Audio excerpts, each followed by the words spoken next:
Fala rapaziada, Matheus Cipriano aqui, sejam bem-vindos ao meu canal e nesse vídeo aqui eu vou trazer uma das melhores oportunidades de investimento para você que mora aqui na Inglaterra, para você receber altos dividendos em libra esterlina, porque a gente sabe que a crise está batendo, o custo de vida está aumentando bastante. E com isso, o mercado de renda variável, mercado de ações, mercado imobiliário acaba sofrendo bastante com o aumento da taxa de juros e isso pode representar excelentes oportunidades se você souber o que você está comprando ou no que você está investindo. E eu facilitei o seu trabalho e eu vou fazer uma análise aqui de um dos melhores investimentos que você pode fazer aqui na Inglaterra e receber até uns 8% de dividendos em libras ao ano. Então, sem mais enrolação, vamos logo para o vídeo. Bom, pessoal, vocês estão ligados já que a libra esterlina desvalorizou bastante em relação ao real e também ao dólar. Vocês sabem que a taxa de juros está aumentando aqui na Inglaterra. Vocês estão ligados que o custo de vida está aumentando bastante por conta do aumento da inflação e reflexos de crises anteriores que começou lá em 2018, mas eu não vou entrar nesse assunto aqui. E o que está acontecendo? O Banco Central da Inglaterra está aumentando a taxa de juros e isso está causando distúrbios nos mercados de investimento, como o mercado de títulos públicos, o mercado de ações, o mercado de real estate, que é o mercado imobiliário. E nesse vídeo aqui eu vou tratar sobre uma oportunidade de investimento no setor imobiliário, que são os REITs, né? O que são os REITs? Os REITs, eles são bem semelhantes aos fundos imobiliários do Brasil. Se você já está acostumado com assuntos de investimento, você já sabe o que é um fundo imobiliário. Basicamente é um fundo de investimento que ele junta ali o dinheiro de uma galera e compra um imóvel ali na Avenida Paulista de São Paulo e coloca esse imóvel para alugar para escritórios de empresas, né? Amazon, Facebook, Google, e essas empresas pagam um aluguel mensal para o fundo e o fundo distribui esse dinheiro para os acionistas. Da mesma forma, aqui no Reino Unido a gente também tem esse veículo de investimento, porém ele é um pouquinho diferente. Lá no Brasil são fundos de investimento imobiliário. Aqui na Inglaterra e também nos Estados Unidos são os REITs, que são Real Estate Investment Trust, ou basicamente aí um veículo de investimento que investe apenas no setor imobiliário, mas a grande diferença é que os REITs eles são empresas e empresas elas podem captar dívida para conseguir fazer investimentos. Então a grande vantagem é que os REITs eles podem se alavancar. E esse REIT que eu vou falar aqui para vocês hoje, ele é um REIT que possui imóveis ligados ao segmento de supermercado, né? O nome do REIT é Supermarket Income REIT, ou basicamente um REIT de supermercado. O seu código de negociação é SUPR e esse REIT ele atualmente possui 76 propriedades imobiliárias, onde 50 propriedades são propriedades próprias do próprio REIT, né? Ele que é o dono, e 26% são imóveis ali do portfólio da Sainsbury's, né? O que a empresa chamou aqui de Sainsbury's Reversion Portfolio, que é basicamente uma carteira de imóveis que o REIT aluga para a rede de supermercados Sainsbury's, que eu vou explicar um pouquinho mais para frente, porque é um segmento bem importante da carteira de imóveis desse REIT. Bom, e o REIT aqui, essa análise aqui vai ser uma análise mais geral, tá? Eu não vou me aprofundar muito nos assuntos aqui. Se você quiser uma análise mais aprofundada, você precisa me seguir lá no Instagram ou também você comenta aqui embaixo que eu vou fazer uma análise mais profunda sobre os investimentos, tá? Mas de forma geral, a classificação de risco desse REIT, que é determinada por agências de classificação como a Fitch, ela classificou o REIT como um triple B. E se você tá ligado, um triple B é uma ótima classificação de risco, né? Eu tô colocando aqui na tela uma imagem que mostra quais são os níveis de classificação que a Fitch possui, né? E o triple B ali, ele tá ali num dos maiores níveis. Então, ponto positivo para o REIT. Um outro ponto importante são os clientes, né? Como que é formada a base de clientes desses REITs, né? Para quem que ele aluga. Basicamente, no estatuto do REIT, os imóveis do REIT eles precisam estar 60% alugados para os 4 principais operadores de supermercado aqui no Reino Unido. E sabemos que esses players são Tesco, Sainsbury's, Asda e Morrison, como a gente pode ver nessa imagem aqui. Então, 60% dos imóveis que o REIT possui precisa estar entre esses 4 operadores. E atualmente a composição de clientes de todos os imóveis que o REIT possui é basicamente aí 50% alocado para o Tesco, né? Então a gente sabe que o Tesco, cada esquina tem um Tesco, e muitos desses imóveis é de propriedade desse rate. E depois a gente tem o Sainsbury's com 32%, o que já bate aquela meta de 60%. Depois tem participações menos relevantes aí de Morrisons, Asda, enfim, como vocês podem ver aqui na imagem. Nessa imagem também a gente consegue ver algumas coisas importantes que dizem muito a respeito do negócio, como por exemplo, 93% das lojas são omnichannel, né? O que são omnichannel?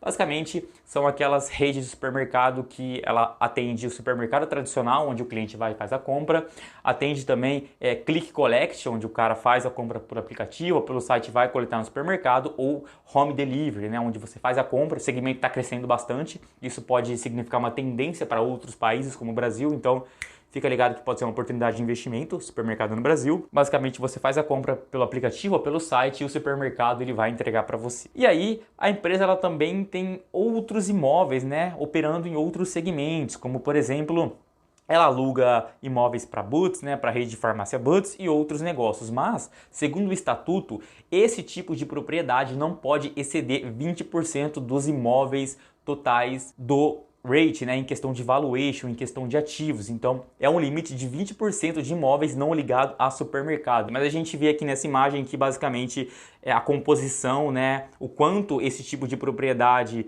pesa no portfólio total do rate é basicamente 5,3%. Não é um segmento tão relevante assim, mas ainda assim dá uma graninha boa, né? 93 milhões em questão de valuation. Em questão de qualidade dos imóveis, será que os imóveis que esse rate possui são imóveis de boa qualidade? A gente já sabe que a classificação geral da Fitch é BBB, mas e os imóveis? Como que esses imóveis são? A gente pode ver nessa imagem aqui que basicamente as propriedades imobiliárias elas possuem ali uma classificação de B e C, está concentrado nesses dois níveis de classificação, o que também é um ponto positivo para o REIT, né? Imóveis de boa qualidade. E também eu filtrei o imóvel que tem o menor valuation, né? Ele tem o menor valor de mercado, e foi esse imóvel aqui da Marks & Spencer, né? Do segmento de comida. Se eu não me engano, esse imóvel aqui ele está avaliado em 2 milhões ou 4 milhões de libras, eu não sei exatamente quanto que é, mas eu vou colocar o valor aqui embaixo, tá? Então, é um imóvel que tem um valuation muito barato, é o imóvel mais barato, que tem o menor valor no portfólio desse rate, e eu fui ver como é que é a qualidade desse imóvel, né? Porque não adianta a gente investir num rate que tem a maioria dos imóveis, por exemplo, uma classificação D, né? Imóveis de baixa qualidade, então não faz sentido. Então eu fui pesquisar para saber qual é a qualidade de imóvel que esse rate possui, e pela pesquisa que eu fiz aqui, pelo histórico de avaliação dos clientes, esse é uma boa propriedade imobiliária, está sempre com muita gente, é um bom centro de compra, então ponto positivo. E um ponto importante também sobre esse segmento que o rate opera é que é um segmento que ele é protegido da inflação. Como assim? A gente pode ver, segundo essa imagem aqui, que 81% dos contratos de aluguel desse rate são ajustados por índices de inflação, ou inflação ao varejo, ou inflação ao consumidor. Atualmente a inflação ao varejista está maior, ou seja, para o empreendedor está mais caro o aluguel do que está para nós, pessoas normais, meros mortais, e o contrato de aluguel desse rate é reajustado pela inflação, né? E a gente sabe que a inflação está nas alturas, né? A maior inflação dos últimos 40 anos, aí, ultrapassando a casa dos 10%, então o rate ele vai ter um aumento de renda de aluguel, tá? E isso é muito bom, por quê?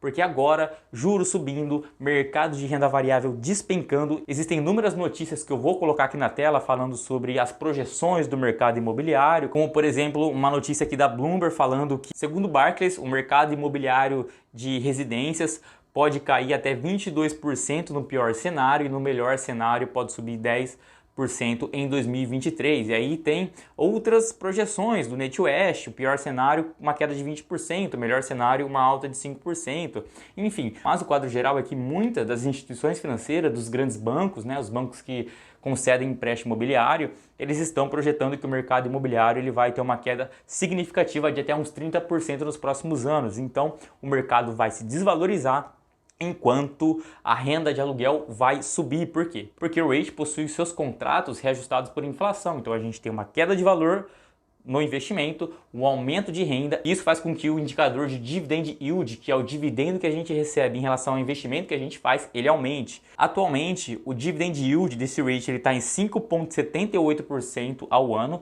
isso em libras esterlinas, tá? E segundo as minhas projeções, aí, o que eu estou esperando que aconteça aí com esse rate é que esse dividendo ele pode chegar na casa de uns 8% ao ano em libra esterlina, cara. Isso aqui é uma das melhores oportunidades do segmento imobiliário que a gente pode encontrar. Imagine você fixar um aluguel de 8% ao ano em libra. Cara, é muito difícil. Os proprietários de casa, eles não ganham esse retorno sobre o aluguel que a gente paga para eles. Essa oportunidade ela pode demorar a surgir novamente, então a gente tem que saber aproveitar, beleza? Então essa é uma grande vantagem desse rate. Aluguéis reajustados à inflação. E qual que é a parada aqui? Ele possui como clientes Tesco, Sainsbury's e, cara, esses operadores de supermercado, eles são os maiores, né? Para fazer esse vídeo, eu dei uma analisada nos números do Tesco, né? Eu vi como é que estava a situação financeira do Tesco, eu não vou entrar em detalhes aqui, mas eu queria saber como é que estava o principal inquilino do rate, né? A situação do Tesco tá ok, tá? Então, sem muitos riscos para esse rate, tá? Então, ponto positivo também. E aqui a gente pode ver nesse gráfico o que a empresa projetou de retorno em relação à performance da inflação, né? Então, se a gente tiver uma inflação de 4%, a gente vai ter um retorno de 12%. E a gente sabe que a inflação está em 10%, cara. Então, para onde que vai esse retorno?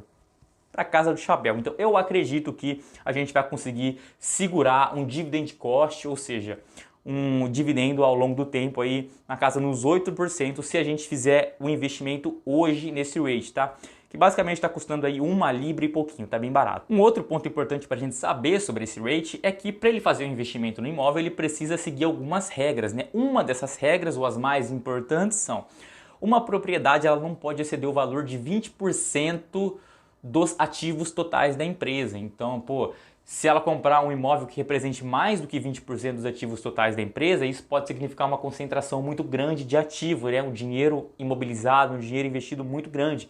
E se essa operação não der certo, ele pode tomar na rabiola. Então, por isso, isso é uma regra de investimento e também, no mínimo, 80% dos imóveis devem ser locados para operadores de supermercado. Então a grande maioria é o segmento de supermercado, é o que a empresa faz, é o que o rate faz. E sobre a política de alavancagem, a gente já sabe que os rates eles são diferentes dos fundos imobiliários porque eles podem emitir dívida, eles funcionam como uma empresa. E a política de alavancagem é de 30 a 40% dos ativos totais que o rate possui. Porém, se o rate achar que existe uma oportunidade de investimento interessante para fazer, essa política pode chegar até a 60% dos ativos totais da empresa, o que eu ainda considero saudável, levando em consideração que esses 60% é só em casos extraordinários, tá? Só se a empresa achar que é pertinente se alavancar de forma exagerada. E agora, falando sobre aquela carteira de imóveis, né, do Sainsbury's Reversion Portfolio, o que é essa carteira de imóveis? Basicamente foi uma joint venture, que uma joint venture nada mais é do que uma parceria, né, uma sociedade com uma outra empresa, né, com outro operador. Então foi criada uma joint venture entre o rate e o fundo de pensão da British Airways, onde eles compraram essa carteira de imóveis de um outro fundo, de um outro gestor. E essa carteira de imóveis ela possui 26 propriedades de supermercado. Elas estão locadas para a rede de supermercados Sainsbury's, né? Por isso o nome Sainsbury's Reversion Portfolio, né? Claro. O investimento total que o rate fez foi de 108 milhões de libras esterlinas, isso excluindo os custos. Com os custos deu 112 milhões de libras esterlinas investido, como a gente pode ver nessa imagem, onde a participação do rate é de 25,5%, os outros 25,5% é sobre participação da British Airways e os outros 50% está ali sobre propriedade do Sainsbury's, né? Então o rate ele fez um investimento de 108 milhões de libras e atualmente o valuation desses imóveis está avaliado em 190 milhões. A gente está falando de uma taxa interna de retorno de 24% em poucos anos de operação, né? Oferecendo aí um múltiplo de retorno do dinheiro investido em 1,7 vezes. Então esse foi um ótimo investimento que o rate fez e o rate ele vai conseguir receber a renda desses imóveis até 2023, onde vai acabar os contratos de aluguel, porque o Sainsbury's lá no passado criou esse mecanismo aqui, criou essa estrutura para conseguir levantar um dinheiro. E depois de muitos anos ele está recomprando esses imóveis, né? E ele já exerceu as suas opções de compra para adquirir novamente esses imóveis, por isso que foi avaliado em 190 milhões de libras. E em 2023 ele vai pegar a maioria desses imóveis de volta para ele, né? Mas ainda o Rate ele vai possuir 4 lojas com contrato de aluguel garantido por até 15 anos, tá? Então foi um bom negócio, né? Ele deu uma tradeada muito boa no mercado. E aí um ponto relevante que muitas pessoas esquecem de analisar é a remuneração dos executivos. Eu já vi muita palhaçada com empresas do Brasil em relação a isso, executivos gastando uma nota, né? Recebendo uma nota da empresa. E aqui os executivos eles vão ganhar um teto máximo de 500 mil libras por ano, tá? Isso aqui é claro que pode ser mudado em assembleia da empresa, mas é um limite de 500 mil libras, mas para ser alterado precisa passar por uma assembleia geral, onde os acionistas têm que votar e concordar, um acionista como eu e você. E atualmente a remuneração desses executivos é basicamente de umas 200 e poucas mil libras por ano, então não é muita coisa, tá? Os caras fazem um bom trabalho, os caras são bons do que fazem, então eles merecem ter uma remuneração boa. E aqui a gente tem um pouquinho das características das ações desse Rate maravilhoso, né? Ele possui aí 1 bilhão 241 milhões de ações emitidas, onde 39% está sobre posse de investidores institucionais. E aqui cabe algumas observações importantes. Quais são? Segundo Peter Lynch, a gente tem que fazer investimentos onde o nível de participação de institucionais é um nível baixo. Por quê? Porque isso representa distorções no mercado. Os fundos de investimento grande, eles não podem investir em empresas pequenas, né? Porque é onde o dinheiro está escondido, né? É onde a gente vai ficar rico no longo prazo. Aqui a gente tem uma participação institucional de 40%, então é uma participação alta. E a gente pode ver que ela aumentou bastante nos últimos meses. Por quê? Porque justamente as taxas de juros subiu, o mercado derreteu e os investidores que não são burros, eles vão e fazem o investimento, aumentam a sua participação, pagando mais barato no negócio. Então, sinaliza o quê? Que o negócio está barato. Em azul a gente tem o gráfico mostrando a quantidade de ações que existem desse Rate. E a gente pode ver que o Rate está sempre emitindo novas ações, diferente de empresas do Brasil. Por que isso acontece? Porque é uma das formas dele conseguir levantar dinheiro para fazer investimentos. Como que ele vai fazer um investimento de, sei lá, comprar imóveis de 500 milhões de libras, 1 bilhão de libras, se ele não tem dinheiro para fazer isso? Então, uma das formas é emitir novas ações no mercado, e aí os investidores vão comprar, ele vai ter o dinheiro em caixa, ele vai poder fazer esses investimentos. Então, é uma das formas de financiar. E com isso, a gente, acionista, acaba sendo diluído, né? Se hoje a gente tem 10% de participação acionária da empresa, eu seria diluído caso ele fizesse uma emissão de novas ações. Mas a gente pode fazer novos investimentos e manter a nossa participação. Nesse outro gráfico a gente vê a participação dos insiders. Esses insiders são os executivos da empresa, né? Os caras que estão tocando o negócio ali no dia a dia. A gente pode ver que a participação deles também está aumentando aí ao longo dos últimos meses, sinalizando que o negócio está barato, o negócio está bom. Se os insiders estão comprando, se eles estão achando que está barato, por que eu não vou fazer a mesma coisa? E agora, para finalizar, eu não vou me aprofundar muito nisso daqui, tá? Que são os números financeiros. Porque se eu analisar isso aqui profundamente, eu vou ficar até amanhã fazendo esse vídeo, que não é esse o objetivo, né? O que a gente tem que analisar no Rate é diferente do que a gente analisa numa empresa tradicional, né? Uma empresa normal que não opera como um fundo de investimento, por exemplo.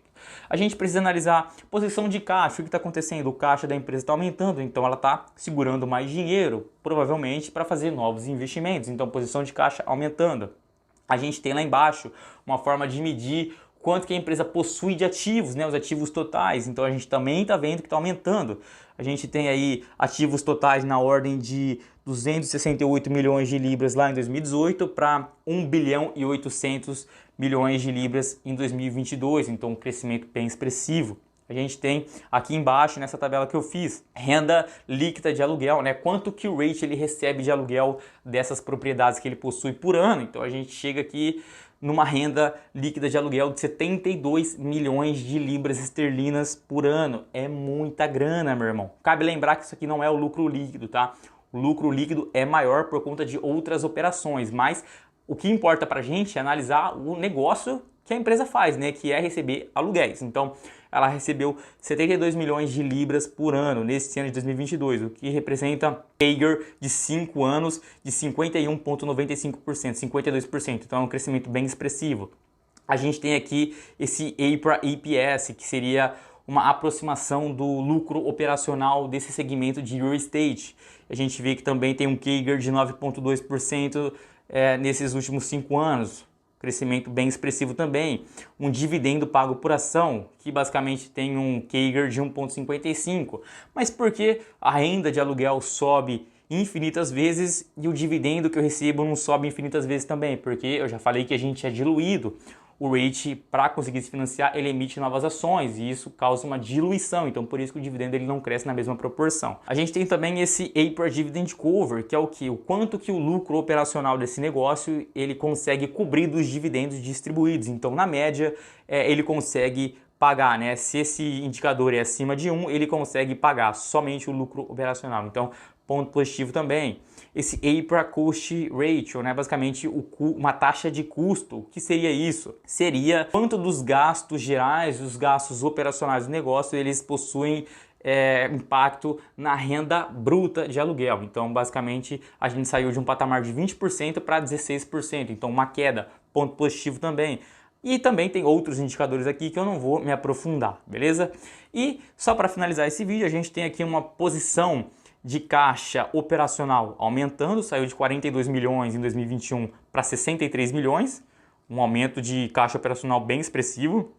A gente tem uma queda no fluxo de caixa de financiamento, ou seja, no ano passado a empresa tinha mais dívidas do que tem nesse ano, então a dívida diminuiu. E vale destacar aqui, que eu esqueci de colocar, que toda a dívida da empresa, todos esses 371 milhões de libras esterlinas aqui, eles estão redeados. O que significa? Significa que o REIT ele fez operações no mercado financeiro, onde ele conseguiu fazer um hedge, ele conseguiu proteger qual é a taxa de juros que ele vai pagar por essa dívida. A gente sabe que a taxa de juros está explodindo e então ele conseguiu travar essa taxa de juros, beleza? É uma forma do REIT conseguir se proteger desse aumento de juros. E no final a gente tem um caixa líquido ali de 51 milhões de libras esterlinas, um aumento bem expressivo em relação ao ano passado, que era de 19 milhões de libras. Então, cara, esse aqui é uma excelente oportunidade de investimento para você que está aqui na Inglaterra. Muitas vezes a gente faz dinheiro, a gente trabalha, a gente fica enviando dinheiro para o Brasil, mesmo com a libra desvalorizada, a gente compra imóveis lá, compra cabeça de gado, compra galinha, compra puta que pariu, sendo que existem inúmeras oportunidades de investimento aqui no Reino Unido. Essa é uma das melhores oportunidades que eu estou vendo aqui no Reino Unido. Então a renda vai aumentar, ele está desvalorizado, o dividend yield vai aumentar e você vai receber dividendos gordos em libra esterlina, demorou? Curte esse vídeo, não esquece, pelo amor de Deus, olha a qualidade de conteúdo que eu trouxe aqui. Então se você não curtir, você é um cara que eu não vou te falar o que você é, mas você precisa curtir. Também se inscreve no canal e é nóis, tamo junto, valeu e até o próximo vídeo.